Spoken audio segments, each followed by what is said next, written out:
Before the first word is spoken, the screen burns with light. A kingdom under the rule of one man, King Galbatorix. Once a dragon rider, now a tyrant, his betrayal shattered the ancient bond between dragons and men. The riders are gone, their dragons slain, their magic turned to ash. What remains is fear, and in that fear, one ember still glows. In the mist-covered forests of Carvajal, a young hunter named Eragon lives a simple life. He's not a hero, not a warrior, just a farm boy who dreams of adventure beyond the mountains. He hunts for his uncle Garrow and cousin Roran, trying to provide through the hard winter. One night, as he stalks a deer, something impossibly strange happens. A pulse of blue light splits the air, and in its center lies a stone, smooth and shining, as if born of another world. Eragon reaches for it, unaware that his life has just cracked open. He brings it home, hiding it like treasure. To him, it's just a curiosity, maybe something he can trade for food. But in the dead of night, when the wind rattles the walls, the stone begins to stir.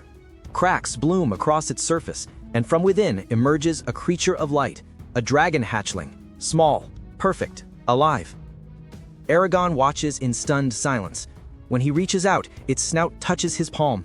A flash of energy surges through him, the mark of the dragon riders seared into his skin. Their bond is sealed. He names her Saphira. Days turn into weeks. Saphira grows at an impossible rate, her scales hardening to armor, her wings stretching wide enough to blot out the sun. She speaks to Eragon, not with sound, but with thought, a voice both fierce and gentle, curious and wise. But their secret doesn't stay safe. Across the kingdom, the black-cloaked sorcerer Durza, servant of Galbatorix, feels the dragon's awakening. His master's orders are clear: find the rider and kill him before he becomes a threat. Durza dispatches his pale, brutal soldiers, the Razak, to hunt down the source of the magic. Back in Carvajal, Eragon confides in Brom, the village storyteller, a grizzled man who knows far more about dragons than he should. When the Razak arrive, the village burns. Garrow dies in the flames. Roran flees into the night, and Eragon, consumed by grief and rage, vows revenge. Brom appears at his side, sword in hand, saying only, "Then you must learn to fight." They flee into the wilderness, pursued by the Razak and haunted by Durza's magic. The road is brutal, cold nights, long rides, and the weight of inexperience pressing on Eragon's shoulders. Brom becomes his teacher, training him not only with blade and bow, but in the ancient language, the tongue of power that governs all magic. Every spell is a risk, every word has cost. Eragon learns slowly, fumbling, but beneath the clumsiness burns the spark of something real. He dreams of a woman locked behind bars, a vision so vivid it feels more memory than imagination. She's Arya, an elf, prisoner of Durza's forces. Her face lingers in his mind like a flame he can't forget. Saphira, now massive and proud, soars above them like a living storm. She mocks Eragon's doubt, teases his fear, and pushes him toward courage. When he stumbles, she roars. When he bleeds, she reminds him, "We fly together or we fall together." Their bond deepens through trial. When the Razak ambush them in the ruins of an ancient city, Brom's old instincts flare and the truth surfaces. He once too was a dragon rider. His dragon died long ago, slain in the first rebellion against Galbatorix. The sword he carries, Zarok, once belonged to the king's right hand, a man named Morzin. The revelation stings. The past feels heavy in the air, but there's no time for reflection. In the battle that follows, Brom is wounded protecting Eragon, mortally, silently, without complaint. As he dies, he tells Eragon to keep his heart open, to trust the dragon, and to remember that a rider's power comes not from anger, but unity. He buries him beneath the stars. Saphira lifts her head and breathes blue fire into the night sky, crystallizing his grave into a monument of glass and light. It's the kind of grief that doesn't speak, it just burns. Eragon continues his journey alone until he crosses paths with a roguish warrior named Murtagh, quick with sarcasm, quicker with a blade. He offers help, but keeps his history buried.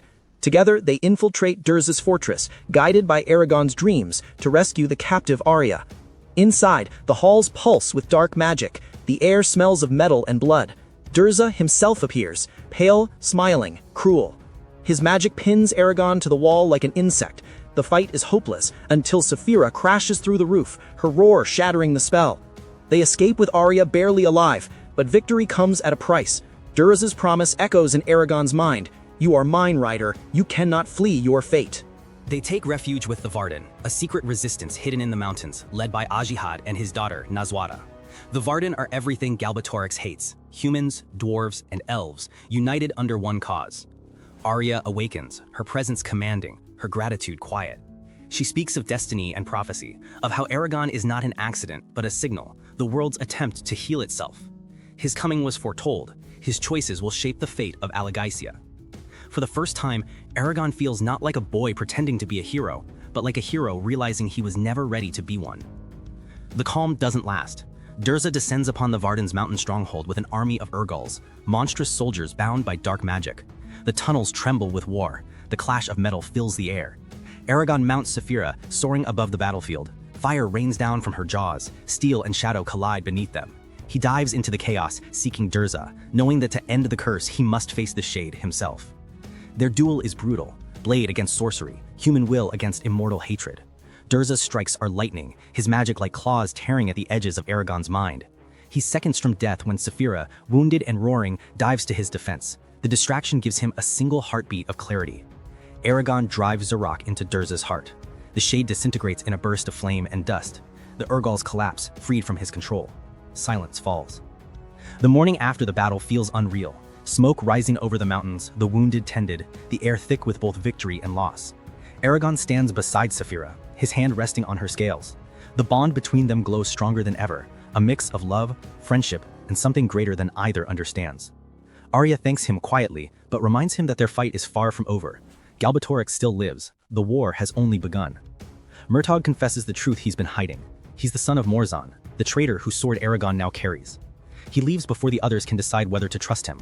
As the sun rises over Farthest Dur, Eragon looks to the horizon. He's no longer the farm boy who found a stone in the woods. He's the last free rider in a broken world, the spark of rebellion, the hope of a future not yet written. Saphira spreads her wings, the wind catches. Together they lift into the sky, the last dragon and her chosen rider, gliding toward whatever destiny dares to come. Magic, courage, loss, all bound in one. Eragon ends not with triumph but promise. The story is unfinished, like the first breath before a storm. Somewhere far away, in a throne room of black stone, Galbatorix smiles, sensing the boy's survival, knowing the game has just begun. And somewhere in the clouds, Saphira roars, a sound of defiance that shakes the heavens. Because in a world ruled by darkness, sometimes all it takes is one dragon to light the way.